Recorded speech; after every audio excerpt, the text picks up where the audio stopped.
Capítulo 18. Enfermedades demoníacas. La participación de los demonios en las enfermedades que afligen el cuerpo humano es un tema muy debatido y mal comprendido. No estoy tratando de terminar con el debate porque sé que es imposible. Quisiera presentarle a usted, lector, algunos pasajes bíblicos y experiencias personales como médico, y hacerle partícipe de lo que el Señor me ha enseñado en cuanto a este problema. Sé muy bien que algunos líderes en las iglesias enseñan que toda enfermedad física es resultado directo de alguna infección demoníaca y que la única manera de curar es echar fuera demonios. Otros se van al otro extremo y dicen que un cristiano no puede ser tocado por los demonios. Veamos la palabra de Dios. A mí, como médico, me encanta el Evangelio de Lucas, porque veo tantos lugares en que Lucas presenta el punto de vista de un médico. Se toma el cuidado de señalar diferencias cuando se trata de enfermedades, mientras que otros no se percatan de lo mismo. Según Lucas 6, 17, 18, Jesús descendió con ellos, y se paró en un lugar llano, y la compañía de sus discípulos, y una grande multitud de pueblo de toda Judea y de Jerusalén, y de la costa de Tiro y de Sidón, que habían venido a oírle, y para ser sanados de sus enfermedades. Y los que habían sido atormentados de espíritus inmundos eran sanados. Fíjese que señala que algunas de las enfermedades eran sanadas, y que algunos recibían la sanidad cuando se expulsaba de ellos a los espíritus inmundos. Y en la misma hora sanó a muchos de enfermedades y plagas, y de espíritus malos. Y a muchos ciegos dio la vista. Lucas 7, 21. De nuevo se hace la distinción. Hay dos casos bien claros que aparecen también en Lucas y que demuestran lo mismo, que algunas enfermedades son completamente físicas, y que algunas son causadas por demonios. Y como Jesús aún se acercaba, el demonio le derribó y despedazó. Mas Jesús increpó al espíritu inmundo, y sanó al muchacho, y se lo volvió a su padre. Lucas 9, 42. Y levantándose Jesús de la sinagoga, entró en casa de Simón, y la suegra de Simón estaba con una grande fiebre. Y le rogaron por ella. E inclinándose hacia ella, riñó a la fiebre. Y la fiebre la dejó. Y ella levantándose luego, les servía. Lucas 4, 38, 39. Las partes en letras gruesas muestran la clara diferencia. En el primer caso Jesús reprendió al espíritu inmundo. En el segundo, sanó reprendiendo a la fiebre física. Los demonios pueden causar enfermedades y lo hacen. No toda enfermedad es demoníaca, pero una significativa parte sí lo es. Debemos recordar que la muerte física y la muerte espiritual son consecuencias de la caída de Adán. Las alteraciones en nuestro cuerpo físico causadas por el pecado nos hacen vulnerables a un sinfín de enfermedades físicas. El Señor me ha enseñado mucho en cuanto a esto. Los demonios son expertos en bacterias y virus y causan enfermedades colocándolos en cuerpos humanos, pero también pueden dañar directamente. Los demonios destrozan el cuerpo físico a nivel molecular. Lo hacen de tal manera que provocan un daño devastador sin alterar la apariencia de las estructuras celulares que observamos en el microscopio. El daño que producen suele requerir tratamiento con medicinas, nutrientes, etc., pero solo por revelación directa del Señor el médico puede saber lo que de veras le sucede al paciente y qué tratamiento aplicar. Pocos médicos cristianos están dispuestos a correr el riesgo de confiar en el Señor tan completamente. No estoy abogando que se trate al paciente sin hacer las debidas pruebas para el diagnóstico, pero todo médico, reconózcalo o no, encuentra un desconcertante número de casos en los cuales ningún diagnóstico se ajusta a lo que anda mal en el paciente. En tales casos es responsabilidad del médico buscar la dirección del Señor con ayuno y oración. Uno de los más sorprendentes casos de daño demoníaco fue el caso que se me presentó al final de mi entrenamiento. En aquellos días yo era residente de medicina interna en la unidad de cuidado intensivo. Un día trajeron a Bob, un hombre de 35 años, procedente de un hospital de una ciudad más pequeña donde había estado hospitalizado por una semana. Había enfermado de repente y le daban unas fiebres extremadamente altas. Su médico no había podido hallar la causa. Cuando lo examiné el día en que lo ingresaron, tampoco pude hallarle nada, pero era evidente que estaba gravemente enfermo. Cuando comencé con la rutina de los análisis, y pedí a otros especialistas que lo vieran también, comencé a orar intensamente que el Señor me revelara el problema de aquel hombre. A la siguiente mañana Bob abandonó la cama y dijo que se iba del hospital en aquel mismo instante, porque si no, lo matarían. Por más que le hablamos, no pudimos convencerlo. Finalmente, su médico particular obtuvo un permiso judicial para retenerlo en el hospital. Cuando el permiso llegó, Bob se desmadejó, y se quedó en la cama mirando al techo y musitando palabras incoherentes, sordo a cualquier estímulo. Permaneció en esa condición durante los siguientes 2 días mientras que su estado físico se deterioraba rápidamente. Finalmente, a la tercera mañana, mientras me alistaba para irme a trabajar, el padre me habló y me dijo que Bob era sumo sacerdote de un pueblo vecino. Su enfermedad era un castigo satánico porque había disgustado a Satanás en cierta cosa. Bob había querido salir del hospital porque se había encontrado con el poder demoníaco de David, el sumo sacerdote local que era médico en el Memorial Hospital. Excepto por mutuo acuerdo, dos sumos sacerdotes nunca permanecen en el mismo territorio sin que entablen un duelo a muerte. Bob sabía que en su debilidad física no podía enfrentarse a David. El padre me pidió que fuera y sometiera a los demonios del control mental y la confusión y que luego le dijera de Bob que yo sabía quién era y lo que estaba sucediendo, y que le iba a hablar del Evangelio. Esperando fervientemente haber entendido bien al Señor, fui a cumplir su orden. Al entrar en la habitación de Bob aquella mañana me aseguré de que no hubiera nadie en el cuarto y cerré la puerta. Intenté que me respondiera, pero no lo logré. Bob continuó con sus incoherencias. Entonces, apoyándome en los barrotes de la cama dije: demonios del control mental y de la confusión, mi amo Jesucristo me ha enviado a ponerlos a ustedes bajo sujeción en el nombre de Jesucristo. No pueden seguir afligiendo a este hombre. El resultado fue dramático. Al instante Bob dejó de musitar sus incoherencias, volvió el rostro y me miró. Estaba completamente lúcido. Buenos días, me dijo, ¿deseaba algo? Sí, tengo un mensaje para usted del Dios Supremo. Y le dije las cosas que el padre me dijo. Entonces en breves palabras le hablé del Evangelio. Bob tiene que comprender que su única esperanza es Jesucristo. Satanás está determinado a matarlo. Seguir sirviéndole a él le acarreará destrucción y, lo que es peor, una eternidad en el infierno. Me miró con fingida sorpresa. ¿Quién es usted? Está loca. No sé de qué me habla. Claro que lo sabe. Mi Dios no miente. Mire, váyase, no quiero saber nada de Jesús, bueno, si así lo desea. Con esto, salí del cuarto. Desde aquel momento Bob permaneció completamente alerta y cuerdo. Tengo que confesar que me divertí pidiendo a los especialistas una explicación de su súbita recuperación a pesar de que su condición física no había mejorado. Ninguno me pudo dar una explicación razonable. Seguí ayunando y orando intensamente por Bob, para que el padre le diera por lo menos otra oportunidad. 4 días después Bob estaba al borde de la muerte. Sus riñones se habían paralizado 2 días antes, el corazón le fallaba y los pulmones se le estaban llenando de agua. La presión la tenía tan baja que lo teníamos bajo medicación intravenosa para mantener su presión en un nivel razonable. Sabía que en poco tiempo tendría que ser colocado en una máquina que lo ayudara a respirar. Sufría de un dolor continuo que no podíamos controlar. Entonces el padre me habló otra vez, y me dijo que una vez más le hablara del Evangelio. Al igual que antes, me aseguré de estar sola en el cuarto. Bob, usted está muriendo. ¿No se da cuenta? ¿No cree que es hora de que se sincere conmigo? Sí, quizás tenga razón. ¿Recuerda nuestra conversación de hace 4 días? Sí que la recuerdo. Es verdad, soy un sumo sacerdote, y quería irme porque sabía que David me mataría. Bob, es necesario que comprenda que Jesucristo es su única esperanza. ¿Por qué no le pide que lo perdone y que él sea su maestro en vez de Satanás? Quisiera hacerlo, pero no me es permitido. ¿Por qué? Porque Satanás está aquí, señaló hacia el lado opuesto de la cama. Yo no veía nada, pero mi espíritu sentía su presencia. No, el Señor lo tiene bajo sujeción. ¿Quiere una señal de que es verdad? El Señor me había dicho que podía expulsar al demonio del dolor para demostrar que decía la verdad. La expulsión del demonio lo aliviaría inmediatamente de su dolor. No, el hecho de que sea tan loca en atreverse a entrar aquí me basta. Entonces las lágrimas le bañaron el rostro y me tomó de la mano. Con voz temblorosa le pidió a Jesús que lo perdonara y que fuera su dueño. Entonces se volvió hacia el otro lado de la cama. Dirigiéndose directamente a Satanás le dijo que no volvería a servirle, y que no le importaban las consecuencias. Siguiendo la dirección del Señor expulsé varios demonios que le producían fiebre, dolor, parálisis de los riñones, etc. El dolor se le quitó inmediatamente y estuvo sin dolor por primera vez en muchos días. A las 2 horas se le suspendieron las medicinas para la presión. A los 2 días salía de la unidad de cuidado intensivo y en menos de 2 semanas era dado de alta del hospital. Estaba completamente sano. Los especialistas atribuyeron su enfermedad a un virus, diagnóstico que suele ofrecerse cuando nadie sabe qué es el problema. A veces me pregunto cuántos pacientes he visto que han muerto de una enfermedad devastadora sin que se haya emitido un diagnóstico.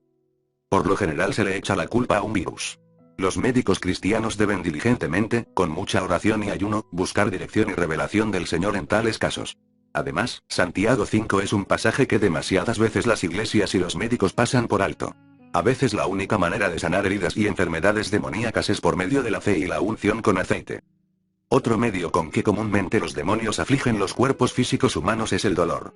Los dolores varían en severidad, pero suelen ser devastadores y médicamente hablando no se les suele hallar motivo. Cada vez que veo un paciente que está pasando por un fuerte dolor al cual no le puedo hallar una causa física, inmediatamente busco al Señor para que me revele la causa. Suele ser demoníaca. Cuando los satanistas luchan con brujerías, el perdedor frecuentemente termina en la sala de emergencia de un hospital con un fuerte dolor al que no se le halla la causa. Los demonios no siempre ocasionan daño físico a la vez que causan dolor, y no tienen que estar dentro del cuerpo para causar dolor. A veces los cristianos se ven afligidos con este tipo de dolor. Por lo general no se imaginan que el problema es demoníaco, ni de dónde llegan los demonios. Los demonios que las brujas lanzan casi siempre afligen a la persona desde afuera, especialmente si son cristianos nacidos de nuevo. Además, los espíritus humanos como describimos en la figura F del capítulo 14 pueden afligir desde el exterior del cuerpo como los demonios, aunque los demonios son casi siempre la causa excepto cuando hay puertas de odio de por medio. He visto varios casos en que la aflicción del paciente era el resultado del odio dirigido hacia ellos por otra persona. En estos casos una simple unción con aceite y oración por la persona afligida para que el Señor la escude de cualquier odio dirigido a ellas ha sido efectivo cuando las demás medidas han fallado. Un buen ejemplo de tal dolor es el caso de un joven de algo más de 30 años al que llamaré Juan. Juan llegó a emergencia una noche con un fuerte dolor en el pecho, típico de un ataque al corazón. Lo ingresé y lo sometí a varias pruebas, todas las cuales dieron resultado negativo. 2 semanas después de haber sido dado de alta volvió en medio de una notable agonía. Tenía el mismo dolor.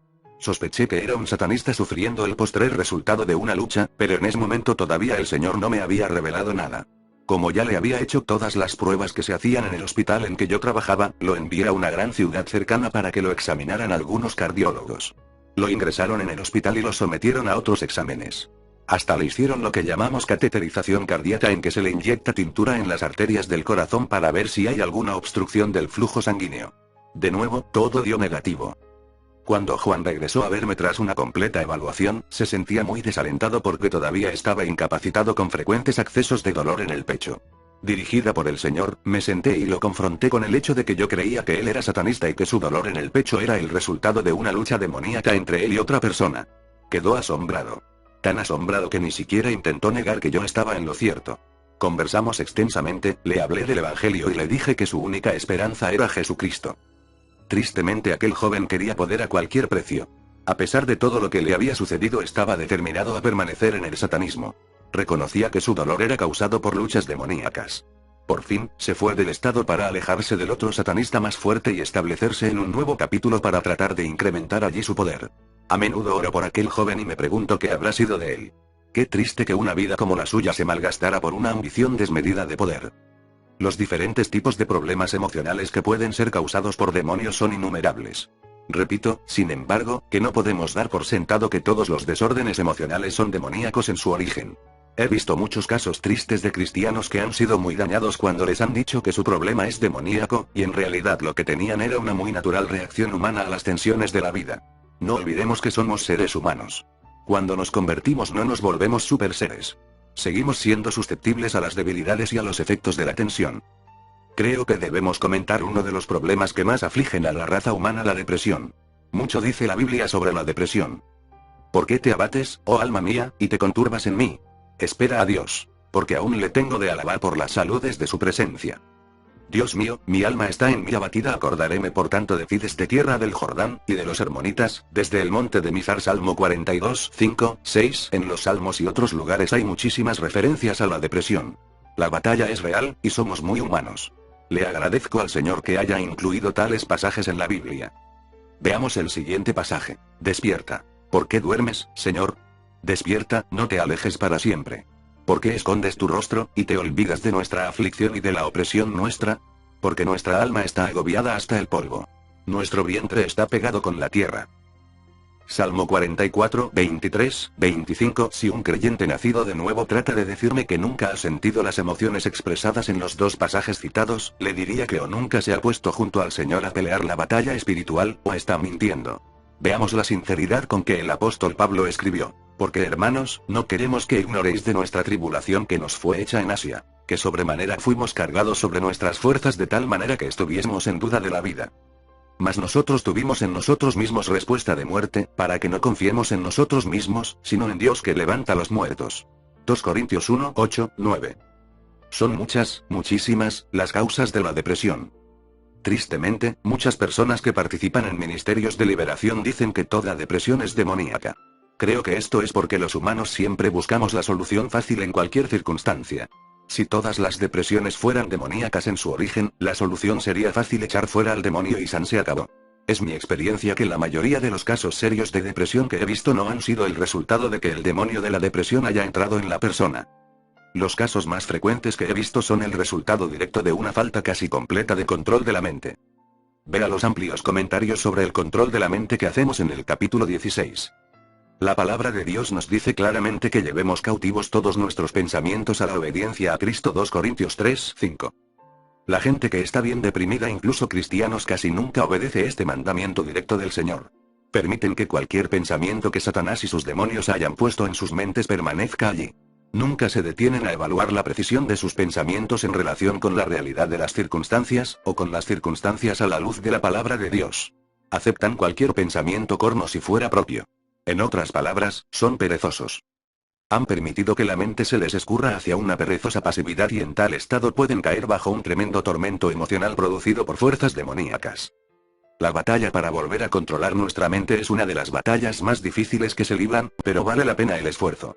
He tratado muchos casos de depresión en mi práctica de la medicina porque pronto se corrió la voz de que yo era una doctora cristiana.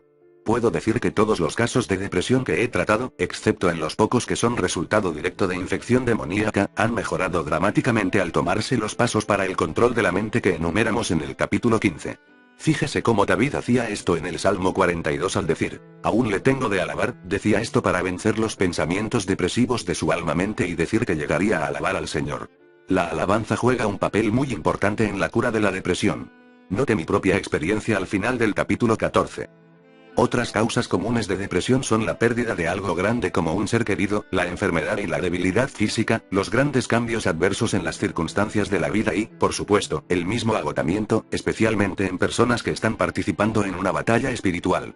Los que estamos participando en batallas espirituales tenemos que ser siempre sensibles y obedientes a la dirección del Señor en estos asuntos. Cuando el Señor nos mande a detenernos y descansar, lo mejor es obedecerlo sin importar lo innecesario que nos parezca en el momento. Si no, no dude que pronto nos desplomaremos.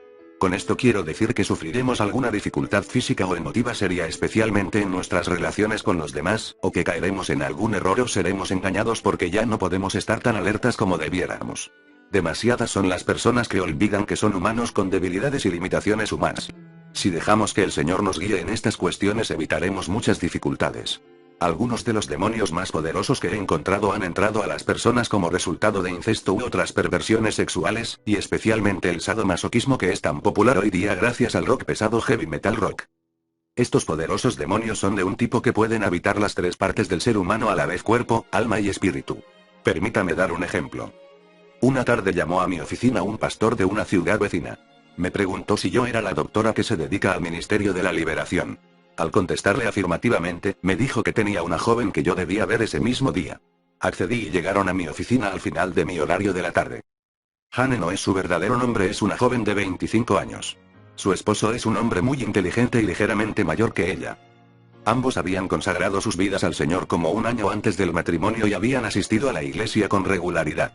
Habían participado en sesiones de consejería con el pastor y el ayudante del pastor porque Jane era completamente frígida. No habían podido consumar su matrimonio.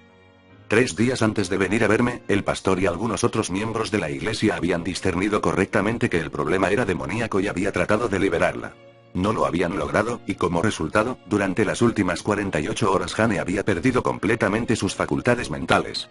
Constantemente balbuceaba incoherencias, y no podía controlar las funciones del cuerpo, ni comer o beber. No sabía quién era ni dónde estaba. Estaban muy asustados porque el esposo había recibido una llamada de los muy dominantes padres de Jane. Le habían dicho que al siguiente día irían a buscar a Jane para ponerla en un hospital psiquiátrico, que era donde debía estar. Que la llevaran a un sanatorio era lo menos que Jane necesitaba en aquel momento. Tratarla con todo tipo de drogas fuertes y quizás electrochoques le iba a hacer más daño que bien. ¡Qué lío! Las implicaciones legales del caso eran tremendas y mi mayor deseo era decirles que se fueran. Pero me impresionó el esposo, que fuera tan consagrado a permanecer atado a un matrimonio que a los 2 años todavía no se había consumado. Y se veía que estaba desesperado. Le dije que necesitaba unos 20 minutos para inquirir la voluntad de Dios en cuanto a lo que debía hacer. Subí al otro piso y me eché sobre mis rodillas ante el Padre para buscar de todo corazón su voluntad. Casi inmediatamente me hizo sentir completa paz por cuanto deseaba liberar a Jane. Entonces me reveló que nuestra Jane estaba poseída por uno de los poderosos demonios que habitan las tres partes del ser humano a la vez. Aquella gente no se había dado cuenta de esto y por eso habían fracasado en su intento de curarla. Más bien, habían incitado al demonio, quien estaba matándola metódicamente para que no pudieran liberarla. El Señor me abrió los ojos espirituales y me dejó ver lo que estaba sucediendo en su cuerpo. Tenía el cerebro destrozado, despedazado. Como si algo con enormes garras hubiera tratado de hacerlo trizas. Tenía otras partes del cuerpo en las mismas condiciones. El Señor me dijo que ungiera a Jane con aceite y le impusiera las manos y orara con mis manos en su cabeza hasta que quedara liberada. También me ordenó específicamente que en este caso en particular no permitiera que nadie más la tocara. Al regresar a mi oficina traté de explicarles las características de los demonios y por qué no habían podido expulsar a estos. Entonces hice las cosas como el Señor me dijo. Me senté en el brazo del Shield 6N de Jane, con mis manos en su cabeza. Inmediatamente comencéis la batalla. Primero traté de dominar a un demonio un tanto inferior que la hacía balbucir continuamente y estar tan inquieta. Tan pronto como el Señor lo echó fuera, Jane se quedó tranquila. Todavía estaba totalmente trastornada. Había otros demonios que trataban de interferir y apartar a Jane de mí, pero pronto fueron echados fuera. El último salió chillando. Te crees muy lista, pero no podrás sacar a Yurasua. Es demasiado poderoso y ha estado ahí demasiado tiempo. ¿Cómo entro Yurasua? Pregunté con parquedad. Fácilmente, estúpida, dijo riendo el demonio. Entró mientras el padre tenía relaciones sexuales con ella siendo niña. Ya el Señor me había revelado que esa era la puerta por la que el poderoso demonio había entrado en Jane. Es bien sabido en círculos médicos que los ataques sexuales traumáticos en la niñez, especialmente el incesto, son unas de las causas más comunes de frigidez en la mujer. Se nos enseñó en psiquiatría que el porcentaje de posibilidad de ayudar a esas mujeres es terriblemente bajo. Después de unos 20 minutos, el pastor y los que lo acompañaban se fueron, diciendo que no podían quedarse más tiempo. Confieso que me sentí aliviada. Fue una experiencia memorable para mí. Sentada allí, con las manos en la cabeza de Jane, sentía que el poder de Dios era canalizado a través de mí y que fluía a lo largo de mis brazos y manos. Sentía tanto calor, especialmente en los brazos y las manos, que me sentía Incorporated 6 moda. Después Jane me dijo que mis manos estaban tan calientes que le habían producido quemaduras en el cráneo que parecían de primer grado. Estas desaparecieron como en una hora. La batalla rugía y mantuve esa posición por más de 2 horas. Como siempre, el Señor fue fiel, y por fin el demonio perdió su agarre y salió gritando blasfemias. Inmediatamente se produjo un gran cambio en Jane, y volvió a estar casi completamente alerta y cuerda. Todavía le quedaba un poco de confusión intermitente y por eso el esposo dudaba que estuviera completamente liberada. Le expliqué el daño que ella había recibido, y que se demoraría un poco en sanar de sus daños físicos. De todos modos le hice un montón de pruebas médicas en los siguientes días. Quería tranquilizarlos y estar segura de que no se me había quedado nada. Jane mejoraba cada día. Todas las pruebas volvían a ser negativas tal como había esperado. Jane tardó un mes en recuperarse. La última vez que los vi fue como 3 meses después de la liberación. Estaban felices y estaban teniendo relaciones sexuales normales, y Jane estaba esperando su primer hijo. No me canso de agradecerle a Dios la obra que realizó en aquella joven pareja. El reino de Satanás está más allá de nuestra comprensión. Tenemos que caminar a diario en completa dependencia del Señor en cuanto a sabiduría y orientación. No hay 2 personas iguales, y cada ataque de Satanás es diferente. No tenemos suficiente inteligencia para descubrir por nosotros mismos los engaños de Satanás. Es mi continua oración que el Señor nos dé sabiduría porque esta batalla es real y si no estamos en contacto con nuestro capitán podemos causar mucho daño a quienes tratamos de ayudar. El caso de Jane me lleva a un punto que, tristemente, muchos ministros de liberación tienden a olvidar. Isaías 42 lo expresa mejor que nadie al describir proféticamente a Jesús. He aquí mi siervo, yo le sostendré, mi escogido, en quien mi alma toma contentamiento he puesto sobre él mi espíritu, dará juicio a las gentes. No clamará, ni alzará, ni hará oír su voz en las plazas. No quebrará la caña cascada, ni apagará el pábilo que humearé sacará el juicio a verdad. No se cansará, ni desmayará, hasta que ponga en la tierra juicio. Y las islas esperarán su ley, Isaías 42, 1, 4. Hijitos míos, no amemos de palabra ni de lengua, sino de obra y en verdad. 1 Juan 3, 18. He visto muchas personas que no han sido liberadas o que están solo parcialmente liberadas por la falta de amor del ministro de liberación. Pregunto a cualquiera que ejerza el ministerio de la liberación, ¿cuánto ama a la persona que quiere liberar? ¿Le alcanza el amor para sentarse pacientemente y trabajar horas y horas, quizás en más de una sesión, para verla liberada? ¿La ama lo suficiente para llevársela a su propia casa por un tiempo si es necesario continuar la batalla? ¿La ama lo suficiente para dedicar el tiempo y esfuerzo necesarios para llevarla a un lugar privado para que la persona no pase vergüenza? Si usted es hombre, ¿la ama lo suficiente para tirar a un lado el orgullo y abandonar la habitación cuando llegue el momento de enfrentarse con ciertos demonios sexuales en una mujer y dejar que sean solo mujeres las que liberen en este caso? Y viceversa en caso de que la persona sea hombre. ¿O dejaremos que el orgullo nos impida ceder ante una petición así de parte del Señor? Jesucristo jamás quebrará una caña cascada. El amor siempre protege. ¿Por qué entonces no vamos a procurar por todos los medios proteger a la persona que está siendo liberada de la gran pena que se siente? Ya están demasiado traumatizados para traumatizarlos más. Echar fuera a un demonio más profundo y poderoso no es algo que suele hacerse en 5 o 10 minutos en el altar frente a la congregación, ni enfrente de las cámaras de televisión. Nuestro Dios es un Dios de amor y compasión.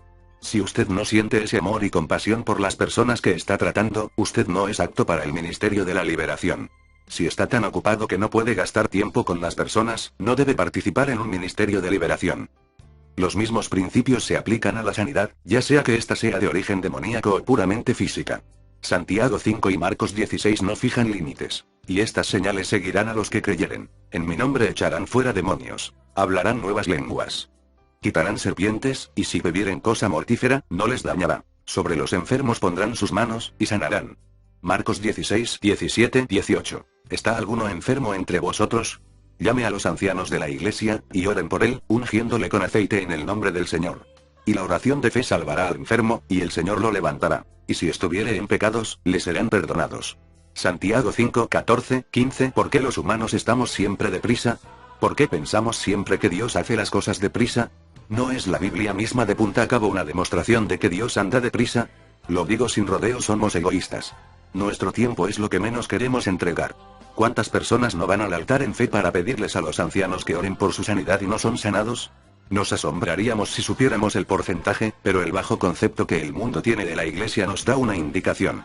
En Hechos hallamos que el mundo tenía de la iglesia una opinión muy diferente de la que ahora tiene. Y vino un gran clamor en toda la iglesia, y en todos los que oyeron estas cosas. Y por las manos de los apóstoles eran hechos muchos milagros y prodigios en el pueblo, y estaban todos unánimes en el pórtico de Salomón. Y de los otros, ninguno osaba juntarse con ellos. Mas el pueblo los alababa grandemente. Hechos 5, 11, 13. Ancianos, ¿están dispuestos a gastar media hora, 1 hora, 2 horas en amor y en oración si esto es necesario para que alguien sane? Dios es tan poderoso que puede sanar instantáneamente y a veces lo hace, pero a menudo no lo hace por el dolor y el trauma que puede causar un reajuste celular en corto tiempo. ¿Cuántas personas quedan sin sanar porque los ancianos que oran por ellas son tan egoístas que no están dispuestos a gastar tiempo en oración mientras el Señor obra? Y Jesús le reprendió, y salió el demonio de él. Y el mozo fue sano desde aquella hora. Entonces, llegándose los discípulos a Jesús, aparte, dijeron: ¿por qué nosotros no lo pudimos echar fuera? Y Jesús les dijo: por vuestra incredulidad. Porque de cierto os digo, que si tuvierais fe como un grano de mostaza, diréis a este monte: pásate de aquí allá, y se pasará, y nada os será imposible. Mas este linaje no sale sino por oración y ayuno. Mateo 17, 18.119, 21. ¿No requieren mucho tiempo y amor la oración y el ayuno? Dios no sana ni libera siempre de la misma piel. Si así fuera, pronto uno dependería más del método que de Dios. Si somos egoístas en cuanto a tiempo, no podremos discernir las directrices del Señor en estos asuntos. La obra de Dios se realiza con la cronometría divina, no con la nuestra. Hay otro asunto en cuanto a sanidad que pocos están dispuestos a discutir, y mucho menos a poner en efecto de una manera práctica. Veamos lo que dice Isaías. ¿No es antes el ayuno que yo escogí, desatar las ligaduras de impiedad, deshacer los haces de opresión, y dejar ir libres a los quebrantados, y que rompáis todo yugo? ¿No es que partas tu pan con el hambriento, y a los pobres errantes metas en casa? Que cuando vieres al desnudo, lo cubras, y no te escondas de tu carne? Isaías 58, 6, 8 y Gálatas 6, 2 dice: sobrellevad los unos las cargas de los otros. Y cumplid así la ley de Cristo. A la luz de estos pasajes y otros más, estoy absolutamente convencida de que si hay tan pocas curaciones milagrosas en la iglesia de hoy día es por el egoísmo de los cristianos de no querer llevar las cargas de los demás. De cierto os digo, el que en mí cree, las obras que yo hago también él las hará. Y mayores que éstas hará, porque yo voy al Padre. Y todo lo que pidiereis al Padre en mi nombre, esto haré, para que el Padre sea glorificado en el Hijo. Juan 15, 12, 13. ¿Se ha detenido usted a pensar de qué manera podemos poner la vida por un hermano o hermana aparte de saltar frente a una pistola para que el disparo haga blanco en nosotros en vez de en la otra persona? Hay muchas otras llenas. Mire la lista que nos da Dios en Isaías 58, 6, 8 que transcribimos más arriba. ¿Qué te traerá vivir a su casa a otra persona? Eso sí es duro. A la gente le gusta proteger la intimidad del hogar. Nuestros hogares son de Dios y para su uso. Esto quiere decir que ya no tenemos derecho a la intimidad del hogar porque por ahí hay personas que necesitan que las llevemos a nuestras casas. Son muy pocos los que escuchan la petición del Señor de que llevemos a alguien a nuestras casas porque somos egoístas en cuanto a esto. Cuando un hermano enferma, ¿está usted dispuesto a decirle al Señor: Señor, permíteme compartir la carga de mi hermano literalmente? Déjame tener alguna de sus debilidades y dolores para que pueda sanarlo más rápidamente? Sí, oramos que Dios sane y Dios lo hace. Sí, reprendemos a Satanás. Pero ¿estamos también dispuestos a compartir la carga? Creo, amado hermano, que así es como podemos poner nuestras vidas por los demás y que al hacerlo, Dios estará en mayor libertad de realizar mayores curaciones milagrosas. En Isaías 58 el Señor nos dice que cuando hacemos estas cosas, nacerá tu luz como el alba, versículo 8. Ciertamente Dios tiene todo poder en cielo y tierra. Tiene poder para resucitar a los muertos en cualquier circunstancia, pero creo firmemente que en muchos casos Él se ve impedido de actuar como desea por nuestra egoísta indisposición a llevar la carga de los demás y a cumplir así la ley de Cristo. Gálatas 6:2. No hace mucho un hermano en Cristo con el que trabajo todos los días sufrí una lesis 6N en la espalda. La lesis 6N fue tan severa que el médico le ordenó 6 total reposo en cama. Sabía que lo necesitaban mucho en el trabajo y al orar por su sanidad le dije al Señor que si era su voluntad, yo estaba dispuesta a compartir la lesis 6N de mi hermano. Me olvidé de la oración 6N al abismarme en las actividades del día. Más tarde, al ir a saltar desde una silla, deprisa como siempre, me quedé muda de sorpresa. Me dolía tanto la espalda que apenas me podía mover. Inmediatamente le pregunté al Señor qué me había pasado y enseguida me recordé lo que había orado aquella mañana. El Señor me estaba permitiendo compartir la lesis 6N de mi hermano. Por la noche aquel hermano me llamó 6 feliz porque podía pararse, aunque todavía tenía dolor. En los siguientes 5 días el Señor le curó 6 completamente la espalda, para sorpresa de su médico. Déjeme decirle que ni una sola vez dejé de orar por aquel hermano en aquellos 5 días. Cada vez que me movía me acordaba de orar por el dolor que estaba compartiendo. Y el dolor se me quitó completamente cuando el Señor sanó a mi hermano. Este es un ejemplo práctico de lo que estoy diciendo. Como médico sé que la sanación 6N puede ser un proceso doloroso. Creo que a menudo el Señor tiene que retrasar el proceso curativo por el dolor que produce. Si estamos dispuestos a compartirlo, la sanación puede lograrse mucho más rápidamente. La batalla es real y las heridas son reales.